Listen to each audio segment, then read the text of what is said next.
मंडळी 1967 मध्ये वयाच्या 27व्या वर्षी शरद पवारांचे राजकीय गुरु यशवंतराव चव्हाण यांनी शरद पवारांना पहिल्यांदा बारामती मतदारसंघातून विधानसभेच्या निवडणुकीत उतरवलं होतं आणि ते या निवडणुकीत जिंकले देखील होते. इथूनच त्यांचा राजकीय प्रवास सुरू झाला. पुढे त्यांनी 4 वेळा महाराष्ट्राचे मुख्यमंत्रीपद भूषवलं. सोबतच त्यांनी देशाचं संरक्षण मंत्रीपद आणि कृषी मंत्रीपदही भूषवलं होतं. दांडगा जनसंपर्क, आंदोलनांमधून तयार झालेलं नेतृत्व आणि राजकीय उद्दिष्ट ठरवून त्याकडे एकमार्गी वाटचाल करण्याची त्यांची वृत्ती होती. यामुळे देशपातळीवर पोहोचायला शरद पवारांना वेळ लागला नाही. पण मंडळी, शरद पवारांचं एक स्वप्न अजूनही पूर्ण होऊ शकलेलं नाही, ते म्हणजे पंतप्रधान होण्याचं. पण शरद पवार पंतप्रधान का होऊ शकले नाहीत आणि त्यांची कारणं काय आहेत याचीच माहिती सांगणारा हा व्हिडिओ. तर नमस्कार मंडळी, आपण पाहताय बोल मंडळी मराठी न्यूज. मंडळी, शरद पवारांच्या राजकीय प्रवासात त्यांना अनेक वेळा पंतप्रधान होण्याची संधी आली, पण त्यांना पंतप्रधान होता आलं नाही. 1991 मध्ये तर त्यांच्या नावाची पंतप्रधान पदासाठी चर्चा देखील झाली होती. 1991 मध्ये राजीव गांधी यांची हत्या झाली. त्यानंतर पक्षाला खंबीर नेतृत्वाची गरज होती. पण काँग्रेस पक्षाकडे खंबीर नेतृत्व नव्हतं, कारण राजीव गांधी यांची अचानक हत्या झाल्यानंतर सोनिया गांधी राजकारणात यायला तयार नव्हत्या. पक्षाला सावरेल असा मोठा नेता देखील तेव्हा पक्षाकडे नव्हता. त्यावेळी शरद पवार तरुण होते आणि राजीव गांधींनंतर एक तरुण नेता काँग्रेसला पुन्हा उभारेल अशी काही काँग्रेस नेत्यांची मागणी होती. त्यामुळे ते पंतप्रधान होतील अशी चर्चा देखील झाली. पण ऐन वेळेला काँग्रेस पक्षाच्या अध्यक्षपदाची माळ ज्येष्ठ नेते नरसिंह राव यांच्या गळ्यात पडली. सोबतच पंतप्रधानपदही त्यांना दिलं गेलं.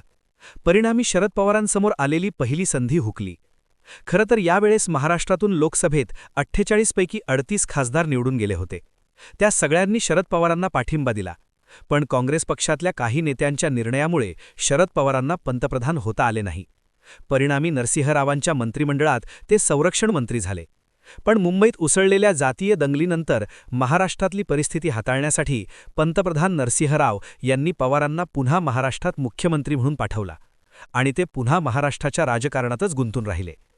काही राजकीय विश्लेषकांच्या मते तर प्रणव मुखर्जी शरद पवारांच्या पंतप्रधान होण्याच्या महत्त्वाकांक्षेत आड आले असं देखील सांगतात. ते कसं तेही पाहू. खरं तर प्रणव मुखर्जी आणि शरद पवार हे दोघे मित्रच होते. पण प्रणव मुखर्जी यांचा पवारांवर पूर्ण विश्वास नव्हता.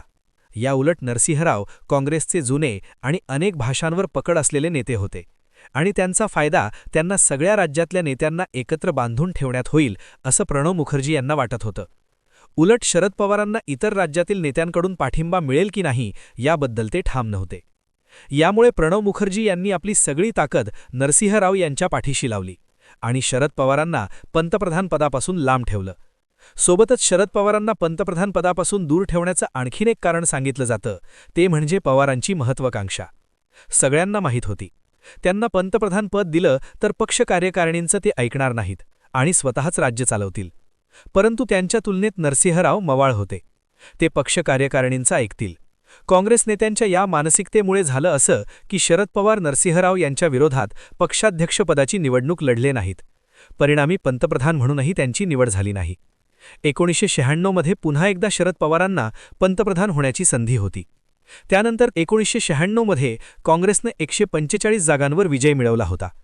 प्रफुल्ल पटेल यांनी एका माध्यमाला दिलेल्या माहितीनुसार देवेगौडा, लालूप्रसाद यादव, मुलायमसिंग यादव आणि डावे पक्ष शरद पवारांना पंतप्रधानपदासाठी पाठिंबाही द्यायला तयार होते. पण नरसिंहरावांनी शरद पवारांना पंतप्रधानपद देण्यासाठी सहमती दर्शवली नाही. परिणामी काँग्रेसनं देवेगौडांच्या सरकारला बाहेरून पाठिंबा दिला आणि तेव्हा देखील शरद पवार यांची पंतप्रधान होण्याची संधी हुकली. खरं तर शरद पवारांनी आयुष्याची 55 ते 60 वर्ष देशाच्या राजकारणासाठी आणि राज्याच्या राजकारणासाठी दिले. या काळात त्यांनी अनेक महत्त्वाचे निर्णय घेतले, समाजहिताचं काम केलं, पण त्यांना त्यांचं पंतप्रधान होण्याचं स्वप्न पूर्ण करता आलं नाही. याबद्दल तुम्हाला काय वाटतं? खरंच शरद पवार पंतप्रधानाचे दावेदार होते का? तुमचं मत आम्हाला कमेंट करून नक्की कळवा. आणि अशाच माहितीपूर्ण व्हिडिओसाठी आपल्या बोल मंडळी या चॅनलला सबस्क्राईब करायला विसरू नका. धन्यवाद.